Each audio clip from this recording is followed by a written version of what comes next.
What's up, everybody? Welcome back to another review. This one's of The Northman. It is Robert Eggers' new movie. And by the way, brand new to the channel, please subscribe. If this is your first time finding a review, we get reviews, reaction, news, podcasts, all that stuff on the channel. So please do so. Would love to get your thoughts on other things we do. But like I said, it's Robert Eggers' third movie, or third feature film, I should say, coming off The Witch, The Lighthouse, and now this one.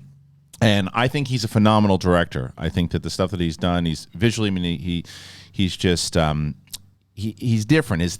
There's a thing that certain directors are doing right now that it doesn't necessarily mean that, you know, if there's movie stars in it, or you don't necessarily even need to know what it's about, but the fact that this director is doing it, you're curious. And Jordan Peele has that right now. Obviously, Tarantino, Scorsese, those guys have that. Nolan has that. And I think Robert Eggers is becoming one of those guys that his movies, they're so unique and different. They're beautiful. And I like that he's kind of changing it up. The Lighthouse was different from The Witch, and this is significantly different. This is the Viking version of Hamlet, or The Lion King, if you will.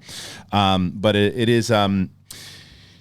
It has elements of you know, when you look at this, and for any Marvel fan, you're going to hear Odin, they're going to go, oh my God, Anthony Hopkins going to show up? No, he's not. But there is that mythology for sure, and it takes place, I think it's like 800 AD, and it's the story of Alexander Skarsgård, his character, younger.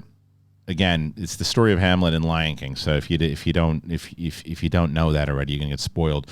And his dad is betrayed. His dad is the king. He's betrayed, and he's got to come back and cause some shit when he gets back. But this movie, as I said, is a really gorgeous piece of filmmaking. The music, the performances, everything are top notch. It's not for everyone. It's for me. I love this movie. I think it is. It's intense. It's dark. The poor security guy that was working the screening yesterday said he watched the movie 7 times, and because of the screenings and stuff. And I don't say the poor guy because it's because it's a bad movie. It happens to be a fantastic movie. It's deep, and it's intense.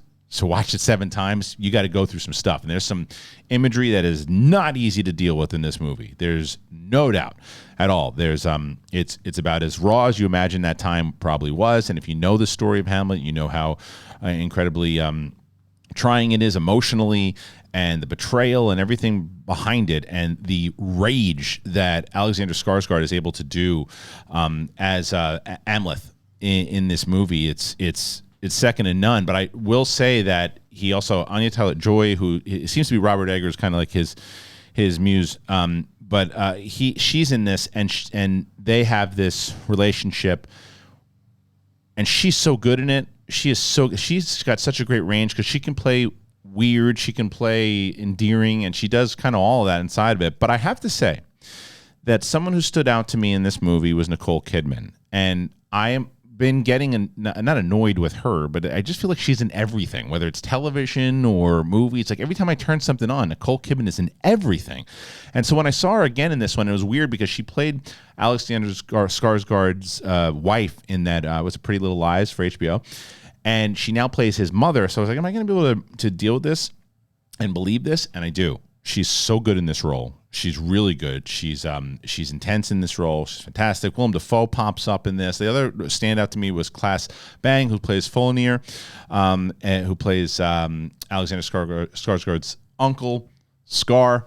And it was it's just this. It's like it's epic. I think it's like 2 hours and 15 minutes. Which you assume it's going to be. There's moments of like that I felt like there was like Braveheart and Game of Thrones and Hamlet and all these things that are happening inside of this movie. But it's like, yeah, it's just intense. I was invested from the second it started until the moment it ended, and it's gorgeous, and the way that it's shot. It's the reason I say it's not for everyone, because it isn't one of those, like, it's not like a big budget. That's what I actually really liked about it. But it's not like one you go to watch like like Gladiator, Ridley Scott's Gladiator, and you're like, oh, this is just for the masses. It's not. It's going to be. It might be too intense for some people, and it might be hard for some people to sit in the theater and feel like that the whole entire time. I didn't mind it. I like I said, I thought it was just from everything about this movie. It was just such a it was worth the investment for me. But I say the same thing that I've said a lot about these movies, and I think it's just the time that we live in.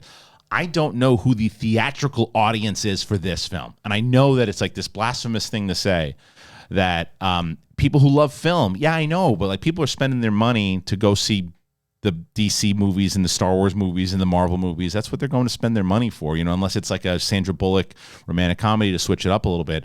I can't imagine the masses going out to seeing this movie in the theater. I hope I'm wrong, because I think the sound design for where we saw it in the Dolby thing, that the sound is incredible. It is meant to be seen in the theater. It's just a different time we live in, if that makes sense. I liked watching in a theater. I'm glad that I saw it in the theater because of the scale that I saw it in. But I'm just curious. I wonder how it's going to do.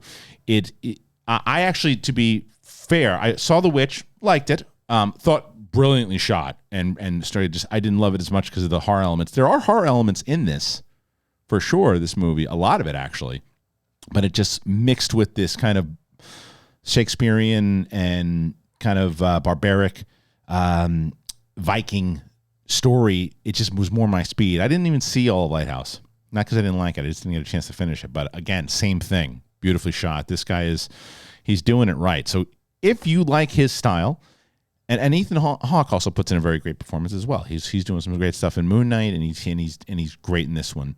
There's a lot of great performances in this. Anyway, so if you really, really like this type of movie, you should go see it. You should check it out. You should support it in theaters. If not, it's definitely worth checking out once it comes out on streaming. And it's an intense movie. That's what I would say, intense. As far as this, I'm going to go 4.5 out of 5 schmoes. I loved this movie. I loved it. Thought it was really great. And Alexander Skarsgård was just so. This was like really, really dark William Wallace. Even though you could say, well, isn't William Wallace dark? Not like this. This character is angry, really angry. And it's fantastic. It's a fantastic movie. So I'm very curious what you guys think. Go ahead and leave your comments if you're going to see it. Please let me know. And if you haven't already, please subscribe to the channel. Hit the notifications. Helps tremendously. And comment, please. Comment. That is big. It's this algorithm thing on the YouTubes. Commenting, and I'll respond to you. That helps. If you're watching it, click the like, all of it. Well, thank you guys so very much. I appreciate you. And we'll see you next time.